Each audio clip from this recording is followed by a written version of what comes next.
Au cœur des sanctuaires naturels du Togo, une révolution silencieuse est en marche. Ici, le complexe des aires protégées de Togodo et la réserve de faune d'Abdoulaye livrent enfin leurs secrets.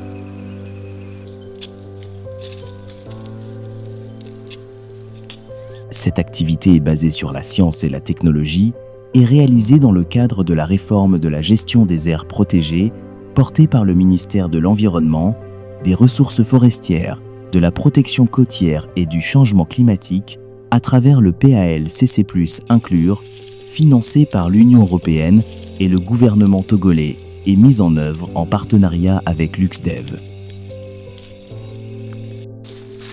Le dispositif est impressionnant. 100 caméras trappes de haute performance, capables de veiller 24 heures sur 24. Contrairement aux méthodes classiques, ces yeux invisibles permettent un inventaire non invasif. Ils détectent les espèces les plus discrètes sans jamais perturber leur habitat naturel. De nos jours, ces dispositifs ou ces outils-là sont devenus très importants ou essentiels dans le suivi de la biodiversité parce qu'ils présentent des avantages que les techniques classiques que nous utilisions avant ne possèdent pas. Par exemple, les caméras peuvent rester 24 heures sur 24, fonctionner en continu, alors que si je me dis que je vais faire des observations directes, je peux rester sur le terrain pendant un temps donné. Je serai fatigué ou j'aurai faim, je vais partir pour aller manger. Mais la caméra reste là 24 heures sur 24. Tout ce qui passe, il peut le détecter à tout moment. C'est ce qui fait que ces outils sont devenus très essentiels ou nécessaires dans le suivi de la biodiversité dans les aires protégées aujourd'hui. Rien n'est laissé au hasard. Dans un premier temps, une approche opportuniste cible les points d'eau et les passages d'animaux pour maximiser les détections. Ensuite, un maillage systématique permet d'évaluer avec précision la densité des populations. Chaque image collectée devient une donnée précieuse, espèces, sexe, comportement et rythme d'activité. On va décoder toutes ces informations-là, ce qui va nous permettre de créer une base de données pour la mission, où on aura pour chaque image l'espèce, l'heure à laquelle on l'a vue et où, c'est-à-dire les coordonnées du point. Le type d'habitat que l'espèce préfère parce qu'à chaque caméra, on associe la description de l'habitat. Et l'autre chose, c'est l'heure d'activité de l'espèce. Si c'est une espèce diurne, une espèce nocturne, vous aurez ces informations-là. La réussite du PAL-CC+ Inclure repose sur le transfert de compétences. Sur le terrain, les conservateurs et éco-gardes bénéficient d'une formation intensive. Ils apprennent à paramétrer. Le mode de rafale, on dit non. Le mode, c'est photo plus vidéo. Installer et entretenir ce matériel de pointe, garantissant ainsi la pérennité du suivi écologique au Togo.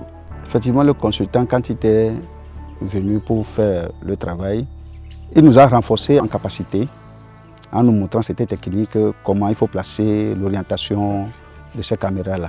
Ça va nous permettre quand même d'orienter la gestion même de l'ensemble de l'aire protégée et puis aller vers la valorisation de ces potentiels-là. Ce travail est utile, très important pour que nous ayons des informations régulières pour accompagner la prise de décision dans l'aménagement et la gestion de l'aire protégée. Et les résultats sont là. Les clichés confirment la présence de populations imposantes de buffles, de coqs de buffon, de céphalophes et de primates comme le pataz.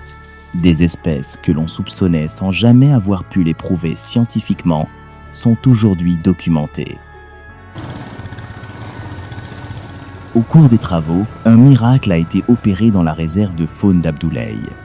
La confirmation de la présence de l'ourébi considérée comme disparue au Togo, la nandini et le céphalophe de Walter, décrit en 2010.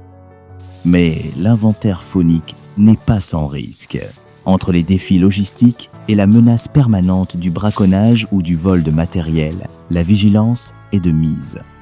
Lors de nos patrouilles, c'est les points d'eau, les empreintes, certaines traces qui nous aident à identifier. On enregistre ces points-là sur Locus Map. C'est ce qui nous a aidé à leur faire venir ici à placer leur caméra. Quand nous sommes en patrouille, quand on voit on sait qu'il y a une caméra à un endroit, on s'approche et on prend des coupes-coupes. On arrange le champ de la caméra. On essaie d'enlever les herbes un peu élancées pour empêcher la caméra à prendre des images vides. Plus qu'un simple inventaire, le déploiement de ces caméras trappes permet au ministère de prendre des décisions éclairées pour améliorer la surveillance, l'écotourisme et l'aménagement des aires protégées. Le ministère et ses partenaires écrivent ici une nouvelle page de la conservation au Togo. Une page où la technologie devient le bouclier de la vie sauvage, pour que les générations futures puissent, elles aussi, admirer la splendeur de la faune togolaise. Le PALCC+ inclure agir ensemble pour la biodiversité et le climat